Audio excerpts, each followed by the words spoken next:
Hey guys, it's Jamie here. I had so much fun doing some stamps the other day with the Creator Club from magazines and books that I thought I'd do it as a video for YouTube. These are the sort of things we managed to make. I think to begin with, most people need to know what to look for when selecting images for stamps.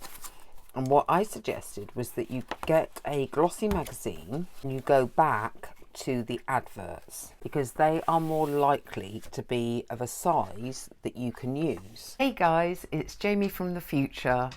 I had an idea last night while I was editing this video to make it easier to find magazine images that are suitable for postcards. So I'm interrupting my editing of this video to introduce my idea, and we'll be going to the table right now to try it out.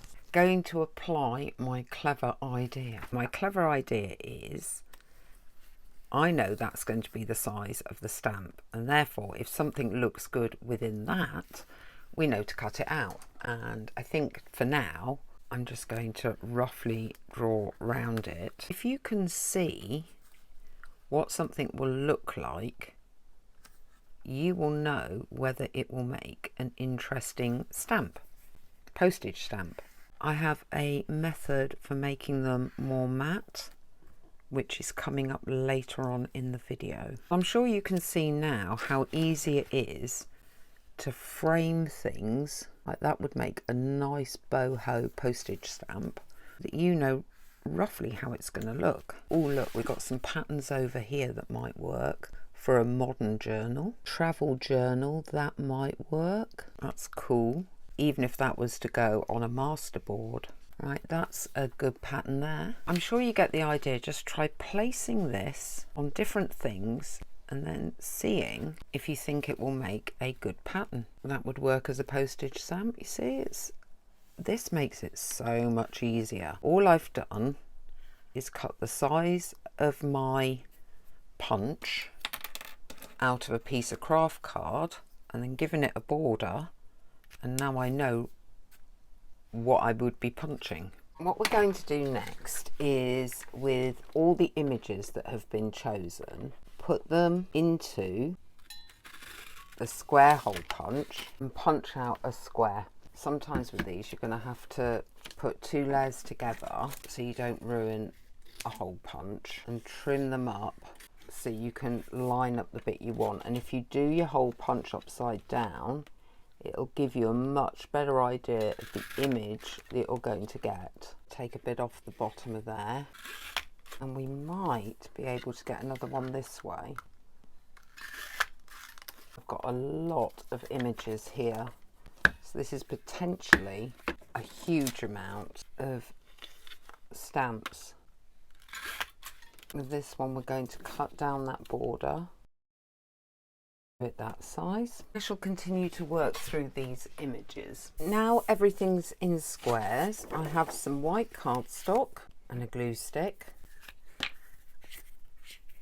and I have actually these little, I suppose you call them twinchies, from the kit, as well as the magazine cutouts. I'm just going to space them reasonably well, filling up until you've used up all the images that you have. I'm getting some clear gesso and going over the shiny book pages and magazine images because it will help take the shine off. Make sure we don't have too many brush marks. Make sure everything's down as well. I'm just going to run my finger round those brush marks, like rub them out. I have 2 sheets of paper to do this for, and it needs to dry up. I have some postage mark type ink stamps. I'm going to go over a sheet of paper with them. I have one of these ziggly lines as well, which can go on some of the bigger ones.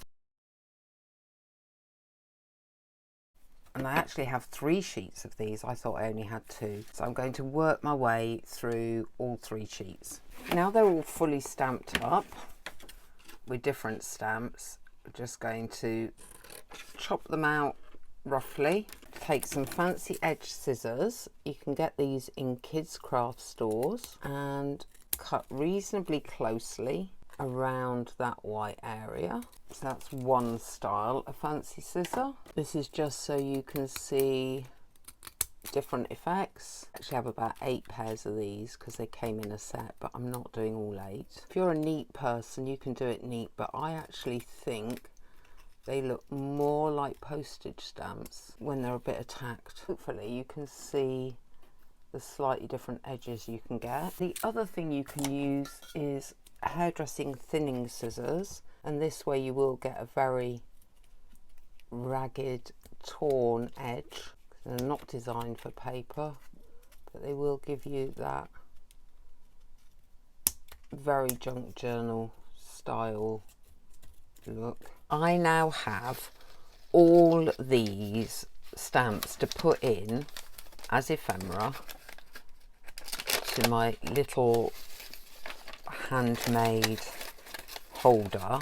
I tend to make 2 or 3 of these a month for each project, so all my ephemera for that project is in these little things, and then I have a big file for the papers, and then everything can go together. So if I come back to make extra journals with the kits, I have spares just sitting there ready to go, all in one place and neatly stored away.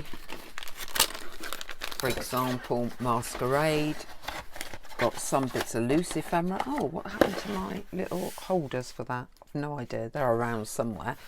And spare papers, and then just labelled up Masquerade. Not my only filing system, it's one of many. If you have enjoyed this video and you're on YouTube, please do all the YouTubey things. Like, share, subscribe, comment. Do take a look at the video description. In that drop down menu you will have details for Bohemian Dream Printables and Creator Club, as well as the free Facebook group that has free printables and more tutorials. If you hang on till the end of this video, you will see a list of our current Creator Club members, and I will see you next time.